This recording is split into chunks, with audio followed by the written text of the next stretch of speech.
బీజాక్షర మహామంత్రం అనగా ఏమిటి? బీజాక్షర మహామంత్రం అనగా శబ్దతరంగాల యొక్క మహాధ్వని. బీజాక్షర మహామంత్రం ఎవరు వినవచ్చు? 15 సంవత్సరాల పైబడిన ఎవరైనా, లింగ సంబంధం లేకుండా, బీజాక్షర మహామంత్రం వినవచ్చు. బీజాక్షర మహామంత్రం ఎలా వినాలి? ఉత్తమ అనుభవం కోసం మరియు ఉత్తమ ప్రయోజనాలు కోసం ఎల్లప్పుడూ హెడ్ఫోన్లతో వినండి. మీరు ఏ సమయంలోనైనా మంత్రం వినవచ్చు. మరియు మీ కలలను సాకారం చేసుకోవడానికి ఉత్తమ సమయం నిద్రపోతున్నప్పుడు వినడం. బీజాక్షర మహామంత్రం ఎవరు వినకూడదు? బీజాక్షర మహామంత్రం గర్భిణీ స్త్రీలు వినకూడదు.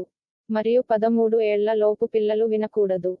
బీజాక్షర మహామంత్రం ఎన్ని రోజులలో ప్రభావం చూపుతుంది? మంత్రం సాధారణంగా 5వ లేదా 6వ రోజు నుండి ప్రభావం చూపడం ప్రారంభిస్తుంది. ఉత్తమ ఫలితాల కోసం 49 నుండి 108 రోజుల పాటు మంత్రం వినండి.